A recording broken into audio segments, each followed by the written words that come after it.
After dinner, the two happy newlyweds, the two that the entire island thought had been married for years, were approached by Bastion. He looks uncomfortable, awkward, like he isn't quite sure how to ask this, and Carver is all smiles. "Theo, didn't this guy come in with you?" he asked, and offered a hand to Bastion to shake. Bastion's hands are tiny compared to this giant of a man, but he does shake his hand the best he can, more like Carver shakes him. Theo gently puts his hand on Carver's arm, the one currently shaking Bastion about, as if gently reminding him that not everyone was Carver's size. He did. Riley was following behind Bastion, taking in the people in the area around them as they walked, his eyes falling on the two giant men. He paused and watched Bastion get fully shaken and grins. "Carver!" he says, a bit cheerier than he originally would have liked, but decided to follow that energy. "Yes, we did. It's really nice to meet..." Carver started and then hesitated long enough to put Bastion's hand down. The poor wizard looked harrowed. "It's really nice to meet some of Theo's friends."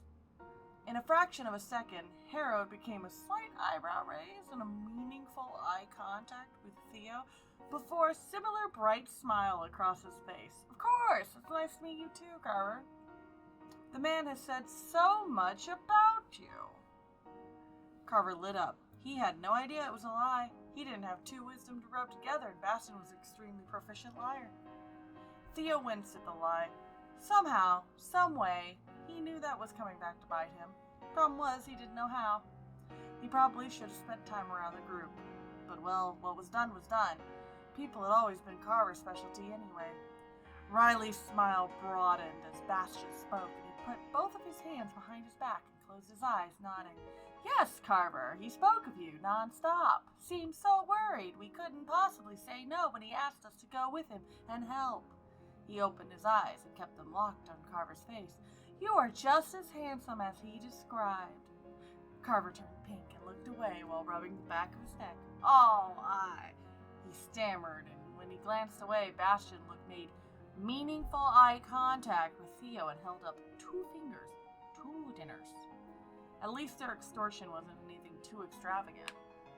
"Carver!" Bastion smiled, though it was still a little pained on the side. Being this close to the man who made everything excruciatingly real was really hard. Existing hurt, but he didn't want to feel helpless again. He didn't want to feel worthless again. "I wanted to ask you if you could help me with something. I'm, entirely self-taught when it comes to martial prowess, and you seem like a man who knows a thing or two." The speed at which Carver sobered from a goofy Labrador to an actual adult, still friendly, but definitely listening. The more Riley spoke, the more Theo's face turned from a grimace to him rubbing the bridge of his nose. They were going to flay him, apparently. He only barely caught Bastion's look when he tried to hide the grimace when Carver shifted. Luckily, Carver looked the other direction. Fine, he mouthed with a wave of his hand. "I already owed one." Riley's face lost the broad smile, and he watched Bastion speak. He was here for moral support, even though near this man he too was very uncomfortable. "I do know a thing or two." Carver's smile was less energetic and a lot more mellowed out. It didn't take much to tell this kid didn't have a lot of strength. He relied mostly on his speed, but that wasn't going to be a problem. Carver had trained his fair share of people who were more bendy than they were anything else. It'd be fine. "Well, kid, what's your flavor?" Bastion pulled his daggers and held them with the points faces down. "That'll work." Carver smiled wide enough that his eyes disappeared behind high cheekbones and began to walk toward the training area. "Come on, kid, let's go." Theo followed behind, though he looked more tired than Carver. Carver had boundless energy for people. Theo did not, and he had met what seemed like an entire large city's worth of people in an afternoon. He would be more than glad to sit and not have to talk to anyone for at least several minutes. Riley walked slowly behind the group. The plush, who was still clipped to Bastion's belt, hopped off and waited for Riley to walk close, where it grabbed his boot with one of its paws and let itself be dragged along. Riley pretended that it had not, in fact, done anything out of the ordinary. He continued to have his hands behind his back the entire way to the training ring, where he would find himself a place to sit and end up with a plush on his lap. Once you step into the ring, you're in there with me. Nobody out there can come in here. Do you understand? Carver asked it as he stepped into the center. Yeah, Bastion nodded and swallowed. He wasn't sure if he was going to get attacked, but he came to the center. He had expected a lot of things, but for Carver to place his hands out palm up was not one of them. Give me the daggers, Carver asked it calmly. But Bastion opened his mouth and then frowned tightly and slowly placed the daggers into his hands. He didn't like being disarmed, and it was clear that Carver could tell that. Stand in the center of this ring, Carver instructed, and then walked over to the side where there was a pile of sticks sitting. Bastion did as he was told. Don't move. If you move your feet, you're done. Understood? Yes, sir. Bastion pressed his lips tightly together. He wasn't sure what he was going to do, but he was pretty sure it wasn't going to be any fun. Why do you fight? Carver raised an eyebrow. Because I'm getting it to... Ah! Bastion hadn't finished the sentence before the short stick nearest to Carver smacked him in the forehead. Wrong. Why do you fight? Theo had seen Carver do this dozens of times, maybe even hundreds. New recruits, civilians in need of being able to defend themselves, grown men that needed to be knocked down a peg. He knew he had no reason to worry, so he rested against one of the ropes, eyes closed so he could recover from being dragged across town. Why do you fight? Carver had asked him that a long time ago. When he had been young and stupid, he'd said money. And for a while that had been true, in a sense. He'd only been out for money to pay his dues, to give back to his clan and his people. He hadn't gone out simply to get rich. He mouthed the words of what his answer had become as he'd gotten older. For his people, for his family. Riley was only half paying attention. His eyes wandered to watch the other people around as they lived their lives. The doll, on the other hand, was clapping its little paws together and doing small wiggles. Bastion scowled at Carver. Because someone has to. He flinched as another stick came at him. Wrong. Carver frowned a little bit. It seemed a little weird for the man to frown. Why do you fight? Because I need to. Wrong. Carver narrowed his eyes. Why do you fight? Because... This one came so close to his face, Bastion flinched and took a step backward. The air got thick as they looked at each other. Please. Why do you fight? Carver asked it with a certain note of finality. Because I don't know how to stop. Bastion yelled it back. A few beats went by and Carver snorted. Not quite there, but it's closer. I can work with that. Better than my first answer, Theo mumbled quietly. Not particularly to Riley, though. It didn't seem he minded if he was overheard. Mine was money. Martine found his way out to the sparring ring, though not because he could ask directions. He had simply wandered until he found familiar faces. He was still groggy, though he felt better. He was pretty sure the doll had been near him as he slept, but he couldn't prove it. There was a suspicious glittery spot on the floor, though. He really didn't like that, but what was he going to do? Bastion had said that he'd tried burning it. It wasn't like he could strap a warhead on the thing. He stepped right up beside Riley with a slight yawn. What's up? Training, Riley said, his voice slightly tight. The doll looked up at the man whose lap he sat in. Riley's eyes were locked on Carver, and though the elven man's face was passive, his eyes sure were not. The doll noticed Martine and waved at him. He hoped Martine had slept good. It had done its best. Carver got himself onto his feet and slowly meandered closer and closer to Bastion until it felt like he was right on top of him and just stared. Blue eyes, the same shade of the coldest winter sky, watching gold that ran away from his sight. Don't dodge, Carver instructed as Bastion looked up. He tapped him on the cheek with the back of one hand. Not enough to hurt him, but enough to see what would happen. Bastion flinched instinctively. Hold still. Carver watched carefully. He might not have been able to catch a lie that Bastion spoke, but he could see every time the kid lied with something else. The hand came up and every muscle on Bastion's body clenched as he tried not to react. The tap was, once again, gentle. Why are you actually asking for training? I need... Bastion's voice warbled as he tried not to lean away from another cheek tap. I need it. I don't know how to fight without magic. Carver tapped his cheek again. What brought you to this fight? Bastion yelped when he got flicked right between the eyebrows. Don't think. Answer. What brought you to this fight? The people. Why? They needed help. Why do you care? They're suffering and someone has to. Ow! Bastion tried very hard not to rub his forehead. Stop giving me what you think I want to hear. You keep doing that. I know Theo well enough to know that the man doesn't say a damn thing. He barely remembers to drink water when he's stressed out. Do you think he's gushing about a man he thought might be dead? Bastion froze and his breathing picked up to a fever pitch. Stop lying to me. And more importantly, stop lying to yourself. Carver was absolutely looming now. Why do you care what happens to them? They're my responsibility. Why? Because I'm one of the enemy. I hurt them. I'm a monster. Please don't. Bastion closed his eyes and nothing came. He slowly opened them and looked at Carver, who was just watching him. If you didn't feel like you had to atone, would you still fight? Yes. Bastion was breathless, rattled and deeply regretting his choices. That might have been the first true thing he'd said in a while. No, I don't know.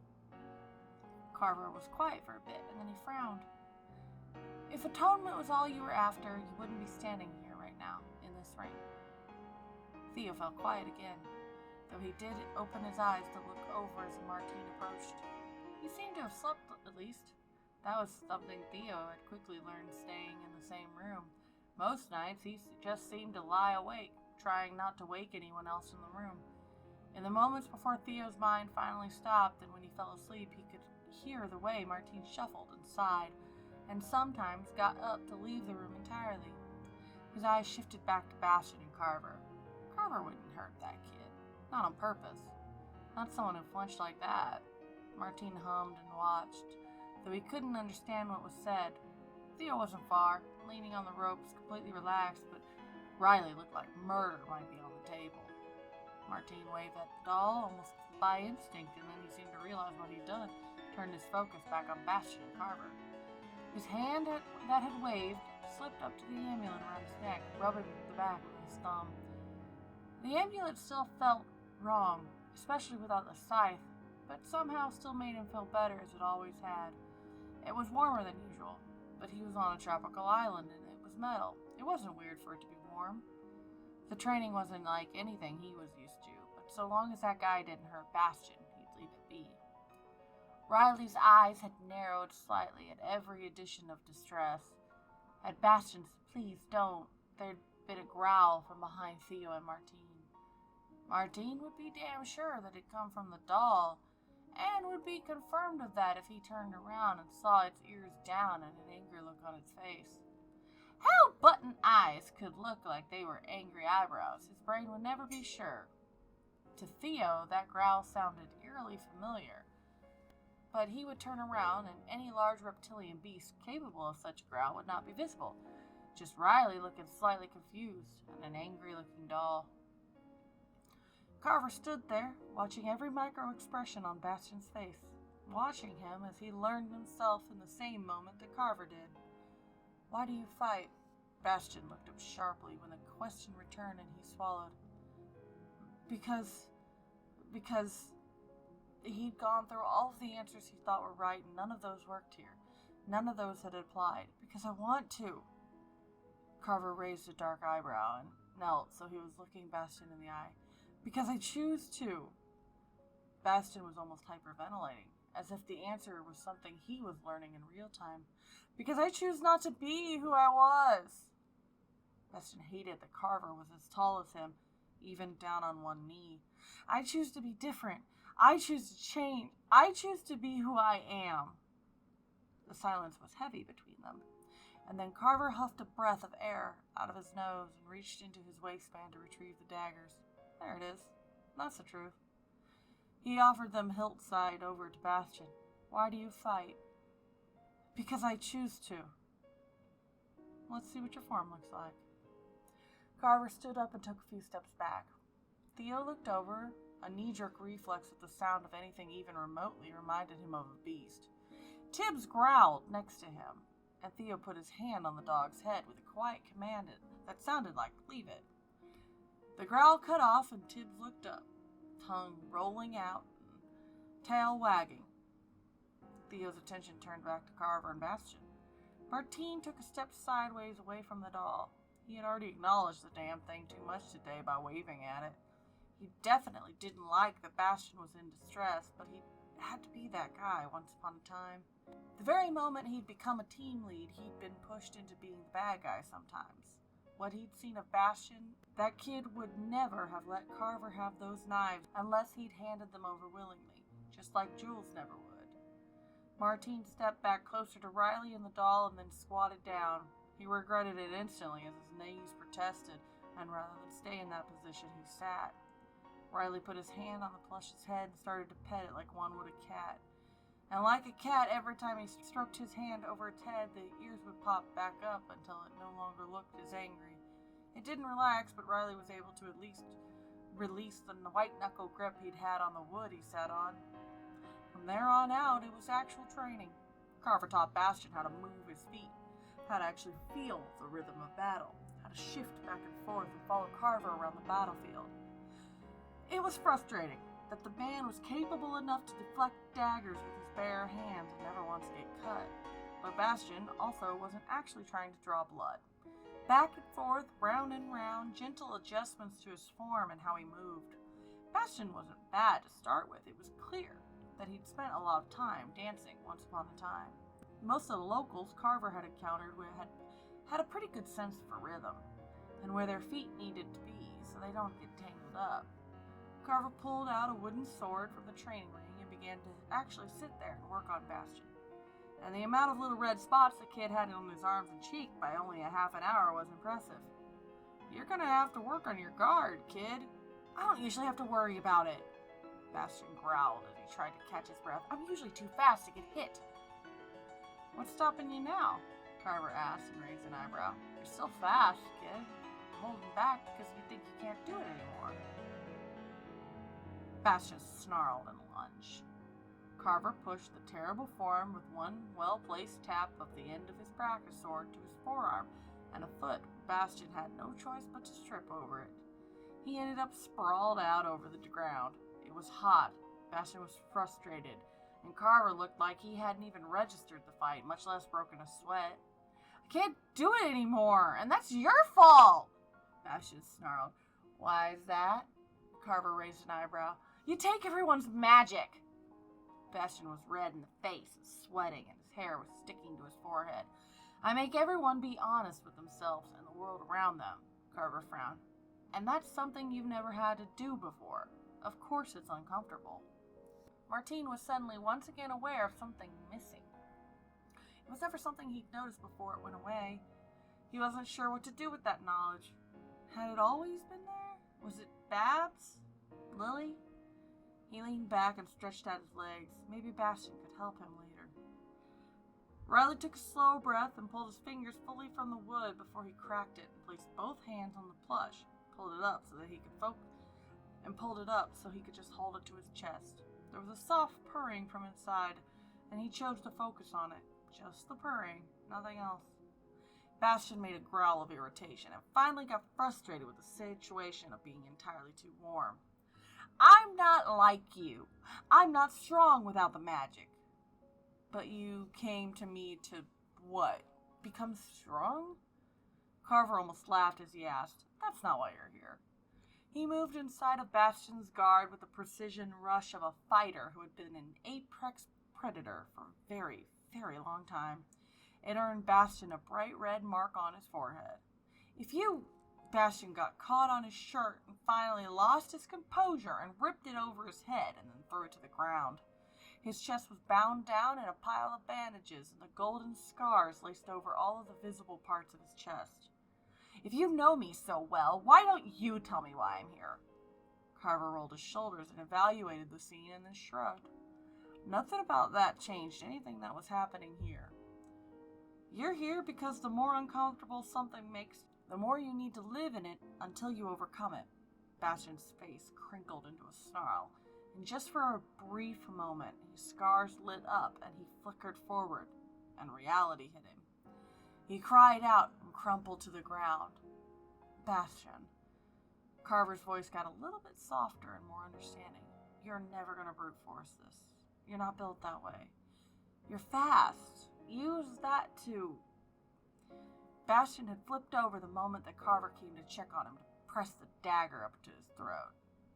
Carver grinned. Theo tensed just a little at the knife to Carver's throat, and Tibbs once again growled. Theo put his hand on Tibbs's head, and the growl quieted. Martine tilted his head at Bastion. He hadn't clocked Bastion before, but, well, he hadn't been looking either, nor did he linger.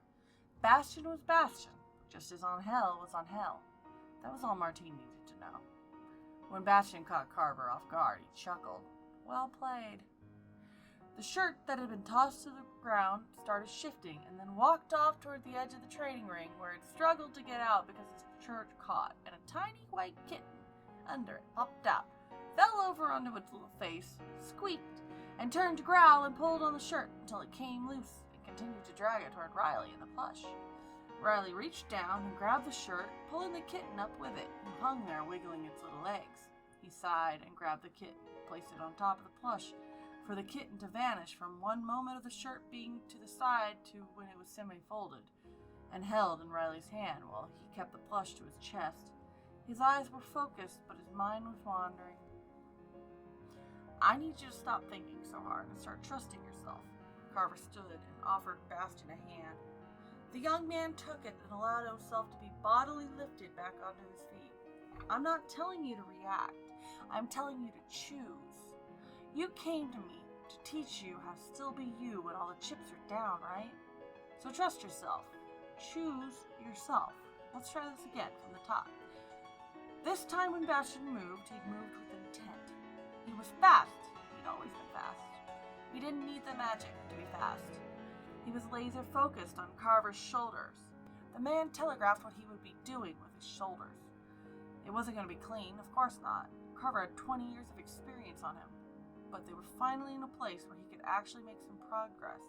And when Bastion was done, he was covered in more little red marks from getting tapped with a wooden sword. Carver had a small red slice across one cheek and a bright smile. I think the kid did good. Carver put his hand on Bastion's head and then recoiled at how sweaty he was. Needs some work. I'm standing right here. Bastion grimaced at how gross he smelled. I hope this place has baths. Rivery had been leaning on the rope just a short distance away from everyone. She'd been here the entire time, simply observing. She hadn't even been trying to be silent. It was simply in her nature. It was only by the time Bastion and Carver were done that she finally spoke.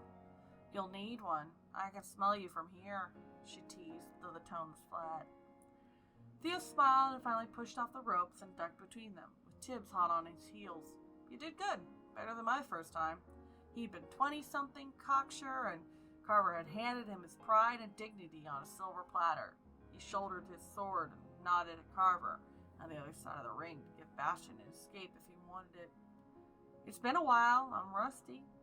Martine's head snapped up and around to Rivery. He hadn't even seen her approach. His attention quickly turned to Bastion, though.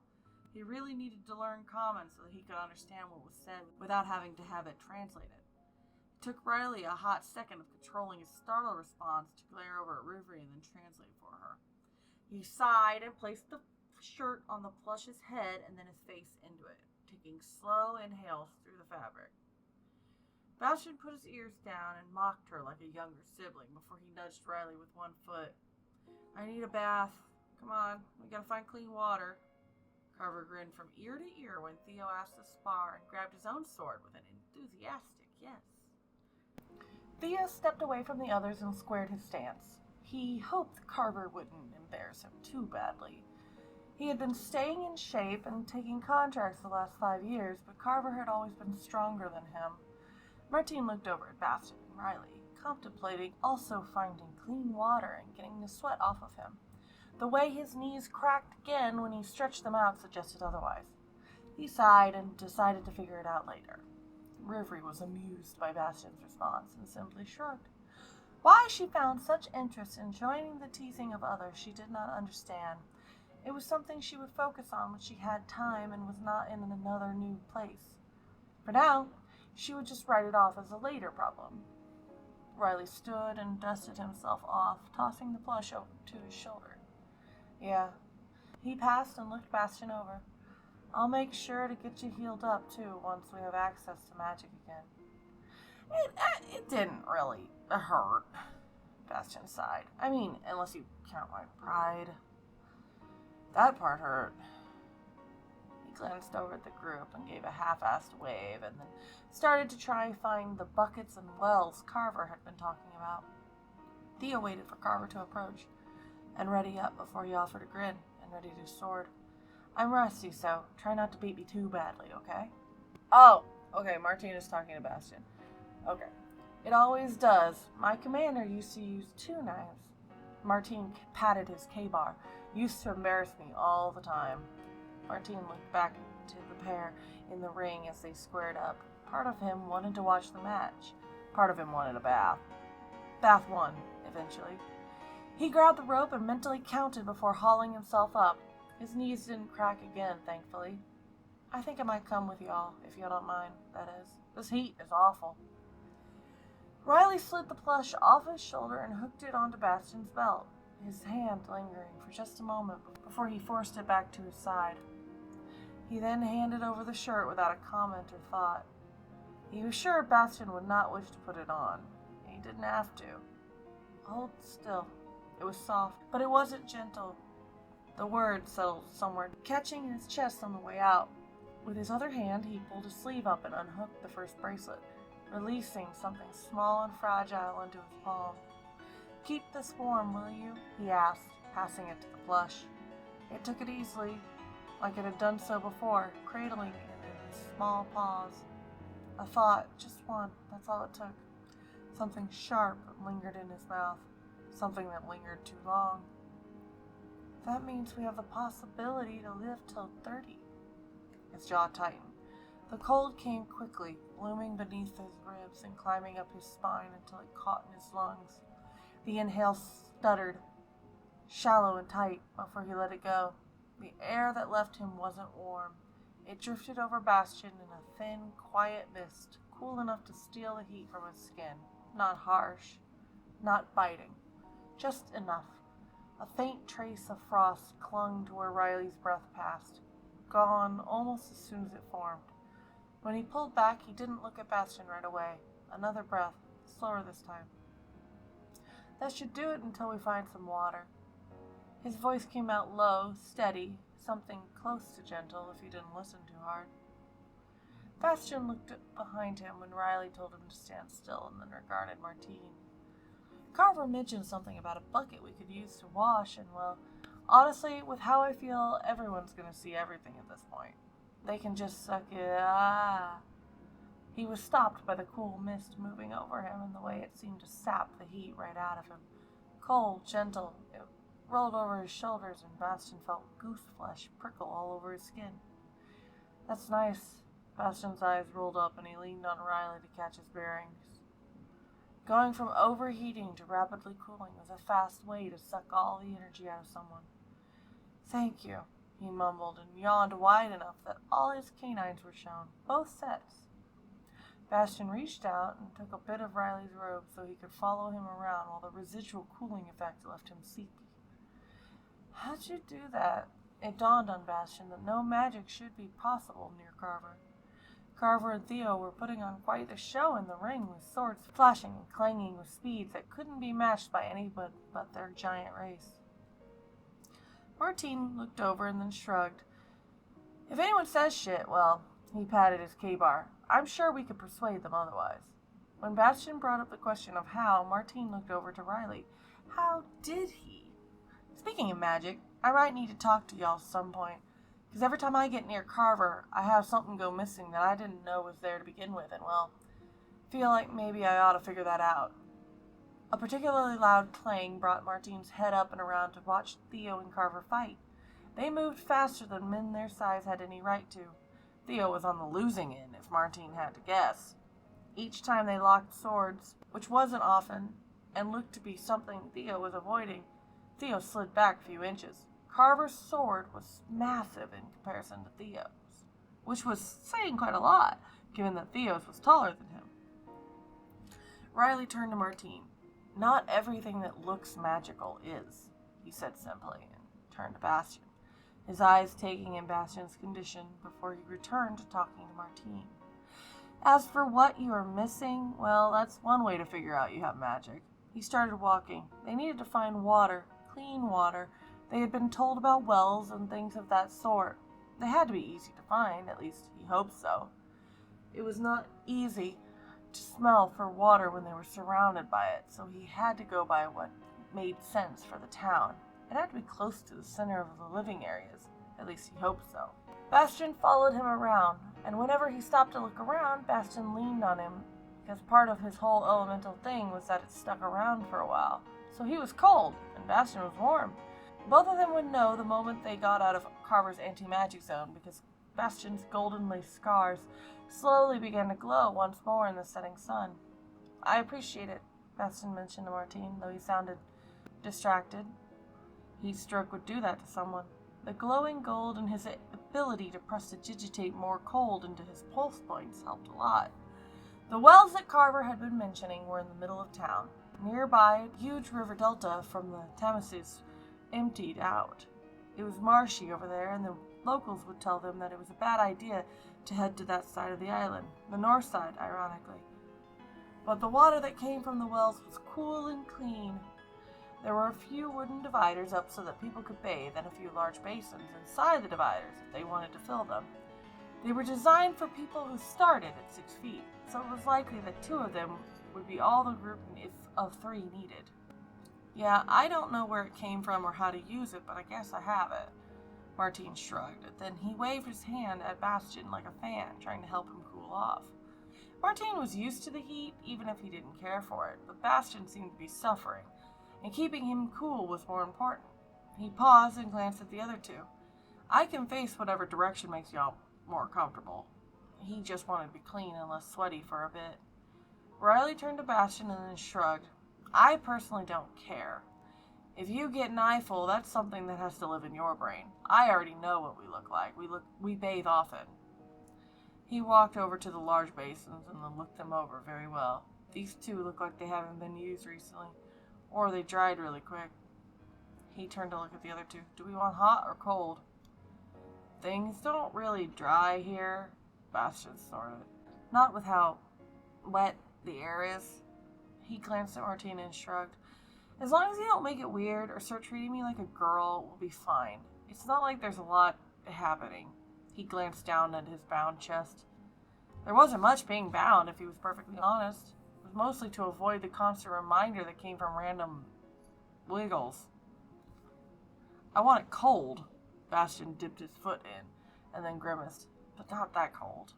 He reached behind him to fight with the bindings, and after a few shimmies and shakes and frustrated noises, he turned around and shook. Riley, help! You put it up too high. Oh, so this is where you have wandered off to.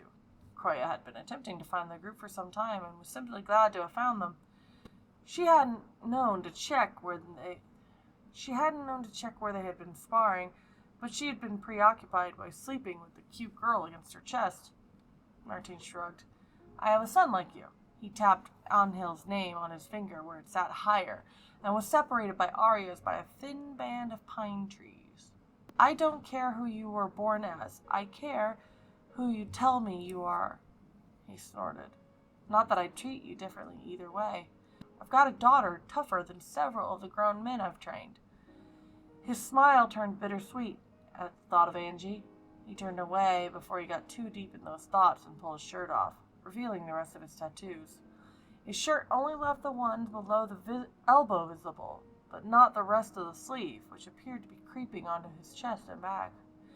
He turned and then held up a hand to Croya when she approached. He certainly would have done without the déjà vu of pulling the short straw of sharing the wall with Rick and Anna, but, well, at least someone was having fun. Hold still, he hissed softly and slid his fingers under the bandages and hooked the end to pull it down. Also, I did not tie it too high. You said to put it where it wouldn't bother you. So I did. He pulled back and looked over their tub. He didn't need to think very hard to find it. The heat. It was one of the easier things to bring up. It nestled in his core and spread it through his skin in radiating waves of heat that danced over his skin as he pulled off his shirt. The heat was visible in his breath, but he didn't need to use it. He just put his hand in the water and swished it around once, then twice. "Welcome to the party, Kroya," he said as he pulled back and had to calm to return to his normal temperature. "Joining us for a bath?" He smiled to her as his hands went to his belt.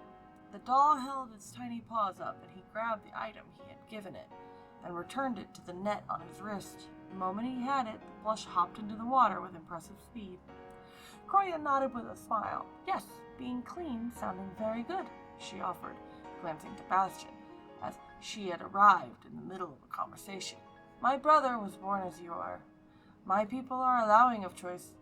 If anyone giving you trouble, just tell us and we will defend," she offered with a smile before gathering her own tub to clean herself. The support was surprising. He had no idea there were so many people in the world like him, but he nodded, very quiet, and smiled some while Riley worked on getting the bandages loose. That caused him to look over his shoulder and scowl. "Well, if I can't get it free, it's bothering me," he hissed right back. "Just tell us and we will defend." "You'll have to beat me to it," Bastion snorted, and once he was free of his bindings, he started to work on his pants. Anyone with any curiosity would know that his underwear was simple and handmade, and the packer that came out looked like an elephant, complete with little button eyes and long ears that came together to become a scrotum-shaped lump. Also clearly handmade. He was into the water before much else could be revealed about anything. He glanced over at Riley, and the moment he started to make a show of getting undressed, dude was very proud of himself. Bastion tossed one of the cloths that was kept near the buckets at him. "Stop it!" Martine didn't pay much attention to either of them. He finished undressing, slipped in the water with all the flair, or lack thereof, of a man who had taken many communal showers and had 0 fucks left to give. His buddies might have teased him for going softer in the middle, but hell, he was retired and he didn't have to make tape anymore. Sue him. Riley caught the rag and casually put it over his junk and climbed into the tub next to Bastion with a long sigh as the water enveloped him. "If you two would like your water temperature changed, let me know," he said as he leaned forward a bit to start unbraiding his hair so he could get it washed. Martine was pretty sure Riley had tried to make sure he saw after Martine had given him hell about claiming to be 6 foot. Sure, maybe that was true, but Martine had seen a lot of dicks in his life. He raised an eyebrow. "My wife's is bigger." Kroya didn't give any fucks about dick size. She grew up in a small, close-knit community, and she was far too confused in getting her ass into the largest tub available. She also gave no care about being rude, but that was a given with her lack of shame for the sounds made the previous night as well. "That is funny," she simply chuckled at Martine's comment. Sophie had come wandering over, and, as was customary in Roan-born and raised on the Isle, she had very few hesitations of dropping trout, making her presence Kroya's problem. She sank into the water and grinned. "Hi." Bastion slid further into the tub, and some bubbles that sounded a little like a groan bubbled up. In the distance on the hill, the only thing in this town that looked like it might have been original rose on the hill. Martine would recognize it as Art Deco. The rest of the group would notice that it seemed to be in keeping with the armor that the Empire forces were wearing. It was the only place this group of humans wouldn't go. In the slowly setting sun, it looked even more imposing on the hill. It was a shame Theo wasn't there to make a mention that he'd heard about the place from Amir. Riley smiled at their new member. "Welcome, Sophie. You're looking satisfied?" He chuckled and ignored the groan he heard from Bastion. He stretched and gently pushed the doll away from him as it floated by on its back. It didn't take him much to dunk his head in the water and get his hair fully wet so that the long hair in the back stuck to him. His eyes were drawn to the faraway building on the hill. He hadn't paid much attention to it up until this point. Martine let himself relax and cool off before he even bothered getting cleaned up. It wasn't like they were in a rush, really. Theo eventually wandered in, looking like he'd been put through the ringer. He was drenched in sweat, and at some point he'd lost his shirt. Neither his sword nor Tibbs were anywhere to be seen. He hadn't expected to find the entire party minus Rivery at the baths. He paused, unsure of his place in the group now, not that he'd had much of one to begin with. That had been by design, but he hadn't considered what would happen if he actually found Carver. He finally settled on finding another basin to wash in. The ones in use looked rather full, though he hadn't looked too hard at the one Croy and Sophie occupied. Bastian seemed content to get sat down and curled up, and now Riley was not allowed to move. Like ever. It was like being chosen by a cat. "What happened to your dog?" he asked Theo with a raised eyebrow. Sophie glanced over and waved to the newest addition. She seemed content to just bask in the cool water and presence of large lady. Theo looked up where he was setting up his own bath, with Carver. He was always Carver's dog more than mine. Carver had been the one to pick out and name Tibbs when Theo's original dog had been killed. Tibbs followed orders, as any good war dog trained by Theo's people did, but he was Carver's dog. Riley slid one arm around Bastian so that he could easily move him when it was necessary, mostly so he could get comfortable against the edge of the tub. "So, is the dog going to stay here then?" he asked as he poked the plush so that it floated away from him. "Most likely," Theo said with a shrug. "He's retired. I can't allow him to join in the fighting, and if he is with me, he will try, as he was trained. He'd be safer here." He turned it back to his tub to finish pouring water into it. He didn't add that leaving Tibbs here would not be easy. Theo had spent most of his life in the company of his dogs. He'd received his first dog as soon as he'd proven he was responsible enough. Truthfully, he didn't want to leave either, but he had to, and that meant leaving Tibbs with Carver, where he would be safe until Theo could return to them both. He peeled the rest of his clothes off and slipped into the water, unbothered by how cold it was. It was delightful compared to the heat. "If anyone knows the best decision for him, it's you." Bastian yawned and settled where he could watch the doll float around the tub. The water was cool, Riley was warm. It had been a weird day, after a really long day, and he still felt like he was wiped out from the fight. Maybe that was the training talking. It's pretty obvious to everyone with eyes that you love that dog. Kreia had smiled and greeted Sophie as she was joined, easily relaxing into the presence of the smaller woman. "You are happy with the way your trip has turned out, yes? Love story and all?" she questioned the smaller woman with a wide smile. Riley gently pushed the doll so it could continue its circles around the tub. Whether it was getting washed or not was anyone's guess. He glanced up at the hill once more. The place caught his attention far too much, and he did not like it. "The dog seems wonderfully spoiled here. You will never run out of hands to pet him from what I can see," he said, his eyes locked on the empty, dark windows. "It's cute as shit," Sophie grinned with all her teeth, 2 sets of fangs and all, just like Bastian's. "I especially like the buy one, get one cute queers edition." She jerked a thumb at Bastian and Riley's tub. Bastian flipped her off. "It's not like that. Don't talk about shit you don't understand." He shook his head and looked back at the mansion. "I think it's more important to figure out why this entire city that has clearly demolished several other buildings hasn't bothered to take down that mansion." He could see several buildings with clear, phossy foundations that had newer human-style longhouses built over the top. That mansion would have been ripe for resources, and yet it had been left alone. "Maybe it's haunted," Croyle offered, with genuine seriousness in her tone. She had met a fair few superstitious people, and some of them would invade entire sections of land with the belief that it had ghosts, though sometimes it really was. "I do not pretend to no relationship of those two, but it's cute no matter," she then offered to Sophie with a mischievous smile. Riley huffed slightly and tore his eyes from the mansion. "I'm not sure what's going on with that place, but now that you say it, why would they leave that building just there to rot and have taken down so many others? That hill is a decent place that anyone would want to live on." The plush swam to the edge and pulled itself over to look at the mansion too. It stared for a few seconds before letting go to splash back into the water. Bastian was quiet. He had a feeling he knew why, just looking at the way these people behaved around certain rituals in their lives. He had a feeling he knew, but it was one of those things that to say out loud would be a little too much like telling the truth, and the truth hurt a little too much to say. Theo frowned and stared at the water. How did he explain the importance of Tibbs? It was beyond simple love. For a long time, Tibbs had been his lifeline. My people trained dogs to aid us in hunts and battles.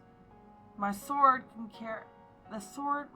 carry now is not the one I carried when I was younger. He dunked his head under the water to cool the rust of him and wiped his face with his hand. Water could be a tad colder, but this was probably the coldest it would ever get around here without the aid of magic. But I am too old to request another dog, so I had Carver teach me. His eyes shifted to the imposing manor on the hill, untouched and empty. He frowned, remembering the words of Bai's husband.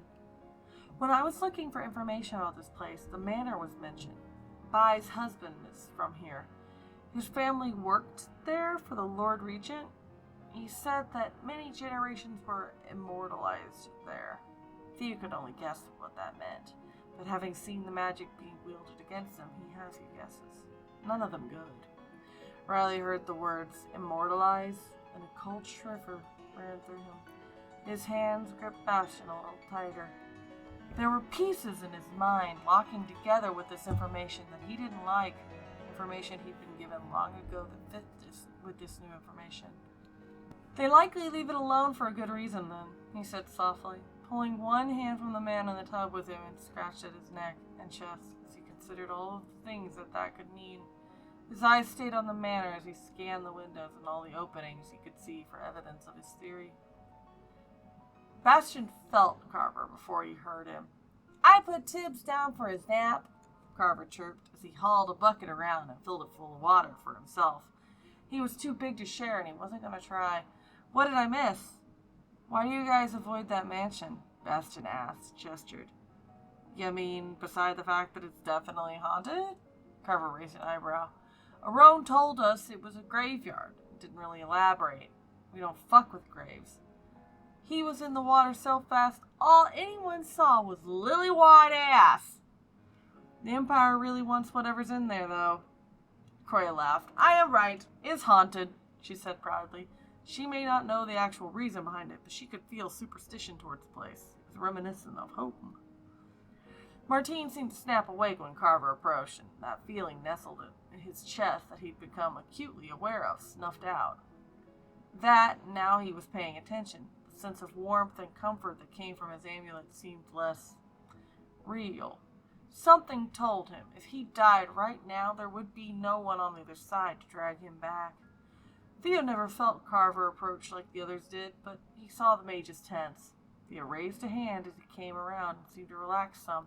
At the mention of putting Tibbs down for a nap, he huffed a laugh, and the lazy, distracted smile remained until the subject of the manor brought him back to the present and away from the quiet life he and Carver had led for a while. Disturbing tombs is a good way to get smote if you are lucky, or leave with something if you're not. Martine mumbled something under his breath that sounded repeated a few times. Riley knew a prayer when he heard it, and though he had the biggest urge to lean into it, he could feel how tense Bastion was. So instead he decided to consider the other thing that Carver had said. If the Empire wants what is in there, it would be best to get it out, back to the rebellion, so the Empire can't use whatever it is. He looked over his shoulder where he could see Martine, and honestly, it's been a while since I fought a ghost. I think it could be fun. The plush heard the word haunted and his ears perked. It pulled itself up with its paws to the edge of the tub so it could look at the haunted manor. It tapped its paws on the edge of the wood with wet slaps. It seemed excited. Riley pulled away slightly. Croya raised a brow. Ah, so we are being ghost hunters as well. She wet her hair and began to scrub at her scalp to remove the dirt that had built up. Doll is much too exciting about this idea. It's cute, she added. Martine looked up, eyebrows raised. I'm sorry, y'all want to go in? Is one spooky not enough for y'all? Look at it, it's excited. That can't be good. Gonna get us all possessed or eaten. He gestured to the doll and then looked down at his hand as if it had betrayed him. If he considered it, there were technically two, but Babs didn't do anything on her own, besides have a few too many opinions that went silent when Carver was around. That meant she was magical and not haunted, right? That was what he was going to tell himself. Theo just groaned and lolled his head back. Of course they wanted to go.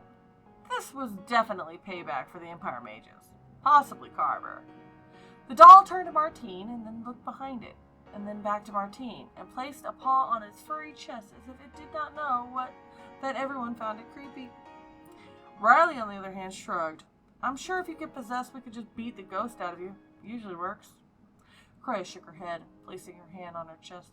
Look what you have done. You have hurting its feelings. She teased Martine. The woman genuinely had no clue about Carver's anti-magic bullshit. She felt nothing when the man was around or gone. I would not go hurting the feelings of a spooky. Oh, Martine had already noticed. He shot Riley a glare and then frowned down at the doll. Well, sort of. He still looked to the side of it. He'd already acknowledged it, but maybe it was okay if he didn't look directly at it. Don't look at me like that. He was not going to feel bad for it. He wasn't. He cut himself off before he said that he'd seen that movie before. Movies didn't exist here. I've read this book before, and I've got bad knees. The Marine Corps had not been kind. I have enough problems without taking home an unwanted ghost. Well, Bastion finally piped up, as long as I run faster than Martine, then I'm fine. So I say we go. He was absolutely bluffing, and as an excellent liar, it probably didn't look like a bluff, but it was.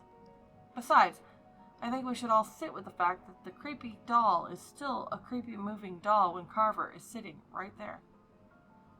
Why would Carver being here affect Haunted Doll? Well, Croya wasn't stupid. She had been heavily focused when all the magic was going wonky around Carver, and she personally didn't feel a damn thing around him. Oh, fuck you, Martine huffed, splashing water at Bastion. I don't need to sit with it. I've already sat with it. I've sat with it, and the fact that my rifle shuts the hell up and this, he held the amulet formerly known as Santa Muerta, stops feeling like it works, I don't like it. A spooky is either real haunted or more powerful than he can fuck with, and I don't like either option. Riley ran his fingers over one of the dull golden marks on Bastion's arm. The doll moving while in the presence of magic suppression suggests that it's not moving by magical means. He clarified for the group. It suggests that it's something else. He was silent for a moment. Besides, I think the doll's name is Hermes or something. It's got a tag on the back. Extra spicy, extra strength haunted. Bastion snorted through his nose and shook his head. The thing is creepy, Carver shrugged, but if it can keep functioning around me, and it hasn't been dangerous, it probably won't become dangerous unless you give it a good reason to. Which is exactly why we should trip Riley when we inevitably run for our lives out of that scary place, Sophie grinned. So he gets eaten by the not dangerous yet doll, and not me. Croya snorted loudly, shaking her head. Tripping Riley sounding amusing, but would likely be more trouble than humor is worth. But you will not get eaten by the doll. It is too small to eat person. Simply do not shrink. Sophie shrugged. I'm just saying, if we're going to lose someone, we have more than one paladin, and I'm cuter. Yet is the operative word here. It's been plenty dangerous, just not at us. Martine had done his best not to notice the shit the doll did, but it did not make it easy. I just want to know why it's excited to go in the haunted-ass mansion. Like, just saw a plate of Katsu's mochi. We better not be taking your tiny ass to a buffet. Theo snorted at Sophie's comment, and then turned a bit pink and tucked back into the water to scrub at his hair as if he hadn't been laughing. You're not cuter, Bastion scowled and then splashed Theo. Don't encourage her. Croya nodded. You are correct. You are much cuter, but that does not change fact. Ghost would likely give him back. Bastion made a frustrated noise and slapped the water. We are not sacrificing Riley to the ghosts. We are not sacrificing anyone to the ghosts. There probably aren't any ghosts. Riley gasped upon hearing Sophie. How dare! He grinned at Bastion and then leaned toward him and bonked his forehead up to Bastion's shoulder. I don't really feel like fighting my way out of hordes of ghosts again. He looked over at the plush. What do you want anyway? The doll stared at him with dull button eyes, its head slowly tilting to the side until it was nearly upside down and snapping back up to be at the necessary orientation. Then it held its paws up, one with the paw pad facing upward and the other one on top of it with the paw pad facing toward itself. It then lifted the paws upward once and then back down. up again before putting its paws down. We would not really be giving Riley to ghosts, Croya responded, shooting Sophie a side glance. At least, I am not, she added with a chuckle. He is good part of group, knows language and all. Besides, all y'all could outrun my shitty knees anyway, Martine snorted half-heartedly as he watched the doll. That almost looked like... Call me crazy, but that looked like it said help. At least, that's what one of my kids used to do when he wanted to help and was little. Of course, when Junior was that little, he'd been his godson, not his actual son, and in some ways he could still tell that had been the case. I'm serious, though. We better not be taking you to an all-you-can-eat spookies. He was talking to it now. This couldn't end well. But he couldn't do any worse, could he? He'd already acknowledged it existed, that it was real. Best not to offend it now. I mean, as long as the spooky we're getting right now remains the dominant spooky in the doll. Bastian laughed as if most absurd thing he'd ever said, and to be fair to him, it might be. I think it's fine. You could not pay me to go in there, Carver laughed. Not because of the ghosts, because of the low chandeliers. The doll looked up at Bastian, staring at him for a few seconds before it lifted a paw to its mouth that was sewn, with the sewn part facing its sewn mouth. It tapped it a few times. Riley huffed. I don't even want to think about the fact that there's being more than one entity in there. He chose to ignore the tall man having tall man problems. Martine snorted. We've already seen at least 2 cats fall out. I think it's safe to say there's more than one entity. He pointed at the doll. Don't eat anything that'll give you indigestion. Should I be worried? Theo asked with a glance toward Carver that lingered for a moment longer than it probably need to. Or is it just Croya that needs to watch her head? Croya blinked at Theo. I am able to duck. I do through most doors. She then tapped the top of her head. Though I have realizing it, I have to duck more lately. I thought growing was meant to stop decade ago. Was not expecting to become taller. She shrugged. It wasn't like it was anything else she could actively stop. I have no spatial awareness, Carver shrugged. If there's a chance of doorframe to face, it's gonna be mine. Riley chuckled, doing his best not to let too much happiness bloom so that the water wouldn't heat up. Well, I think we now know what we're doing tomorrow. So getting well fed and resting up would be on the agenda for tonight. He placed his cheek on Bastian's shoulder and thought about it for a moment. So, had no one gone to look at this place at all? The doll swung its ears back and forth, slapping the water with them as it listened to everyone talk. It held up its paws so that both paw pads were facing each other and then pulled them apart until they were at its shoulders. Then it tapped its mouth again. After it placed its left paw on its chest and made a counterclockwise circle. Bastian reached up and pet Riley's hair with a few well-paced scratches. Completely out of habit at this point. He was staring at the doll incredulously. It's trying to speak to me, I know it. Not really, Carver shrugged. We don't fuck with graves, you know? One of the roan that were here and eventually left said the place was a graveyard. So we just kind of left it. It's hungry, Martine translated. Very hungry. He mimicked the signs.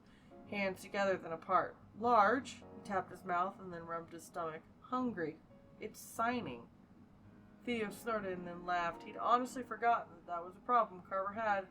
Ah, he teased. So not that low then. I am aware my forehead is its own province, my dear. But it must be respected regardless of its distance from the ground. Carver laughed and splashed Theo. The wheeze that came out of Riley was cut off because he ended up in the water and nearly drowned himself. The doll, looking worried, flailed its paws and splashed until the coughing stopped and the laughing resumed. Theo laughed and splashed him back, oblivious to Riley's impromptu attempt at ending himself. Martine was less oblivious. He leaned as if to move to help Riley until Riley seemed all right. Then he laughed. You good? You are not deep folk. You cannot breathing air. Croya offered to wash Sophie's hair, very content to have her hands on the cute girl. Sophie seemed fine with it, though she had special soap for her curls, or she had to definitely flash half the party to grab it out of her bag.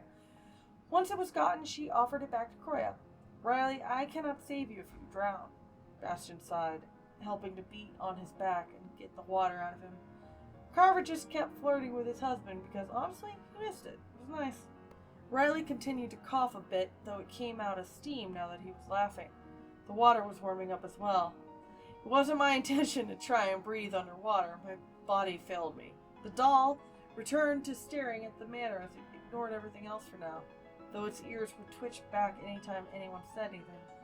Martine was watching the doll more now than paying attention to the others. He didn't like that it had said very hungry and was now fixated on the manor again. Want to help, very hungry, and staring at the manor did not translate into something Martine liked. Theo draped his arm into Carver's tub, looking for Carver's hand. I had a friend before who could breathe water. We calling him the wet one. You should not try to be the wet one. You will lose. Croya hoped everyone back home was doing well. She had left the city, let them all move on with their lives, but she still had made a point of checking in. It was a serious loss not to know. Even if she hadn't been truly as close as she would have liked. She wished she had gotten more time to get that close, but the call of the god you owed your life was not one that waited. My love, Carver gasped and grinned wide at Theo. In public? The years have been long. It was Bastian's turn to nearly drown in his tub. Stop it! Theo hissed, smacking Carver's arm. I did not. He pulled his hand back and sank down into the tub, his face turning red. Martine opened his mouth to protest until he saw the look on Carver's face and the way that Theo looked ready to drown himself simply to escape. It was like that. Riley took a few deep breaths, letting out a small column of steam before he was able to breathe without it being irritated by water. Unfortunately, he could not help Bastian with how he also nearly drowned. This also caused the doll to have a whole mini panic attack where it swam over and patted Bastian's back to help. Riley gave the young man a few solid thumps with controlled strength to help him cough up the irritating water. Just because I'm doing good now doesn't mean you should also try to drown. I don't, Bastian coughed. No, it looked like fun. He hacked a few times and then groaned as he laid in the pool. Carver grinned bright and laid his arms on the back of the basin so he could bounce his knuckles on the back of Theo's arm and finally coax his embarrassed husband into holding his hand. Great success! Please don't die. Who else am I going to get the cheese made from? Martine asked dryly. Theo batted at Carver's hand, grumbling softly before he conceded to the hand-holding. Everyone trying to breathe water still does not looking fun, Croya laughed, though she couldn't have drowned in this tub even if she tried. She was much too large, which made it all the funnier to watch the others. Riley chuckled as he pulled Bastian over for a try not to die for realsies though cuddle. His fingers ran over the dull lines on Bastian's arm, and he looked back up at the manor. Hopefully ghosts are at a minimum, he murmured, and leaned his head on Bastian's shoulder once again. The doll made an odd purring sound and splashed around in the water.